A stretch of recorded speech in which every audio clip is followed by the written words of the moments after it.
The flicker of candlelight danced across the cobblestone streets of Philadelphia, casting shadows on a wooden sign that read, "Library."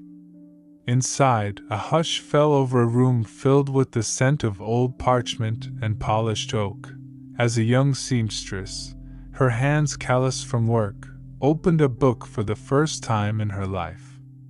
Her eyes widened, drinking in words that promised worlds beyond her own. At the heart of this quiet revolution stood Benjamin Franklin, not the statesman or inventor, but a man with ink-stained fingers, driven by a vision to make knowledge free for all. For months, he toiled in secret, building America's first public library, his efforts hidden from a skeptical city. No grand speeches announced his work, no crowds cheered his name. But when the doors swung open, revealing his gift to the people, the city wept with gratitude, and a single spark of learning lit a fire that would burn for centuries. It was 1731, and Philadelphia was a city alive with ambition and grit. The air carried the briny tang of the Delaware River, mingled with the smoke of blacksmith forges and the warm aroma of fresh-baked bread from market stalls. Carriages rattled over cobblestones, their wheels creaking in rhythm with the shouts of hawkers and the laughter of children chasing hoops. But beneath the bustle, a quiet divide ran deep. Knowledge was a privilege, locked in the private libraries of the wealthy, out of reach for the laborers, artisans, and dreamers who built the city. Books were treasures, their pages guarded like gold, and for most, learning was a distant dream. Benjamin Franklin sat in his print shop, the air thick with the sharp scent of ink and the steady thump of his press. His hands, stained black from typesetting, moved with purpose, but his mind was elsewhere.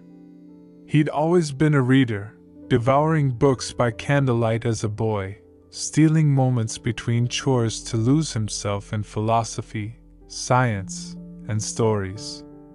Now, at 25, he saw a city hungry for the same.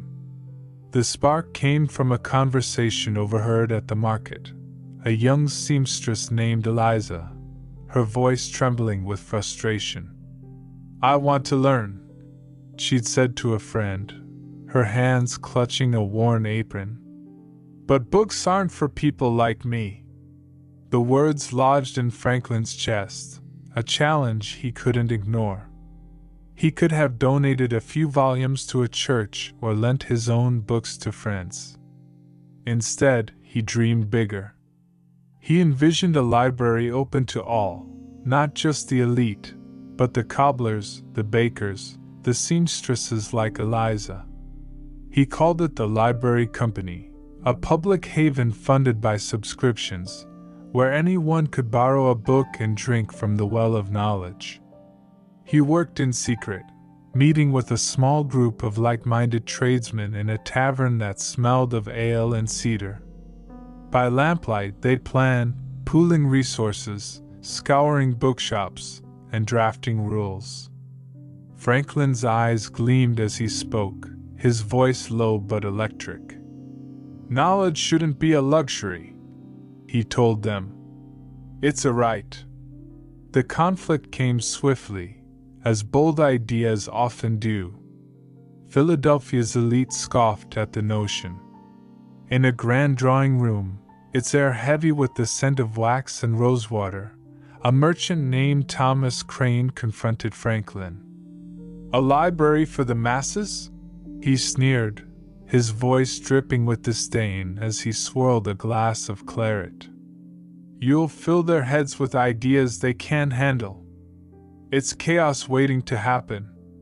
The room, lit by chandeliers, buzzed with agreement from men in powdered wigs. Even some of Franklin's allies wavered, fearing the cost and the risk. "What if they don't pay the fees?"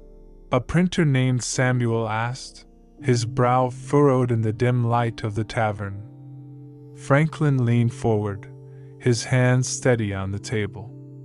Then we trust them, he said. We trust they'll see the value. We trust they'll learn.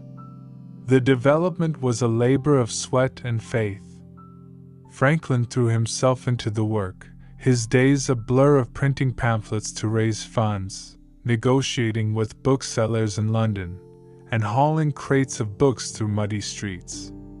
His print shop became a command center, its walls papered with lists of titles, philosophy, history, science, poetry, and sketches of a library's layout. The air smelled of ink and ambition, the floor littered with crumpled drafts of subscription agreements. He recruited volunteers, including Eliza, who'd heard whispers of his plan and offered to help. I can't pay much, she said, her voice shy but firm, standing in the shop's doorway, the evening air cool with the scent of rain. Franklin smiled, handing her a ledger. Your time's worth more than gold, he said. The library took shape in a rented room on Market Street, its walls lined with oak shelves, its windows letting in slants of golden light. Franklin worked late into the night, arranging books, polishing tables, his hands raw from labor. He thought of his own youth, of the books that had shaped him, and saw them now as keys to unlock other minds. Eliza became his quiet partner, her nimble fingers cataloging volumes, her eyes bright with the possibility of learning. Will people come? She asked one evening, the room quiet save for the crackle of a fireplace. Franklin paused, his quill hovering over a page. They'll come, he said, because they're hungry for it. The conflict deepened when a local preacher, Reverend Holt, spoke out. In a church packed with worshippers, the air thick with the scent of candle wax and damp wool, he warned of the dangers. Books in untrained hands breed rebellion, he thundered, his voice echoing off stone walls. This library will upend order. The congregation murmured, some nodding, others unsure. Franklin attended, standing at the back, his heart pounding but his face calm. After the sermon, he approached Holt, the night air sharp with frost.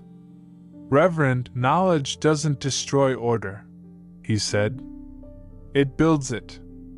Let's give them a chance to prove it. Holt's eyes narrowed, but he didn't argue. It was a crack in the wall of doubt. The climax came on the library's opening day. The room glowed with candlelight, the shelves gleaming with hundreds of books, their leather bindings a tapestry of promise. Outside, a crowd gathered, their breath visible in the chilly air, their voices a mix of curiosity and hope. Eliza stood at the door, her hands trembling as she handed out subscription cards. A young blacksmith, a mother, a dockworker, they all came, their faces alight with wonder as they stepped inside. Franklin watched from a corner, his coat dusted with snow, his throat tight. Eliza opened a book, her fingers tracing the words, and read aloud to a small girl, her voice steady and clear. The room fell silent, the only sound the soft rustle of pages and the crackle of the fire. The crowd outside began to sing, a folk tune rising like a prayer, their voices carrying gratitude into the night. The truth spread slowly, as truth often does. A printer's apprentice posted about the library on a broadsheet, mentioning Franklin's role. The news caught fire, shared in taverns and markets, travelers carrying the story beyond Philadelphia. The library company became a beacon, a model for other cities. Franklin didn't seek the credit, his focus already on expanding the collection, his mind racing with ideas for more books, more readers. The denouement came months later, in a letter from Eliza. It arrived at his print shop, written in neat script on paper she'd earned herself. "You gave me a world," she wrote. "I'm studying to be a teacher now." Franklin read it by candlelight, the air warm with the scent of wax and ink, the city quiet outside. He folded the letter, tucking it into a drawer beside others like it. It wasn't the praise he wanted. It was the knowledge that Eliza, and countless others, had found their own light.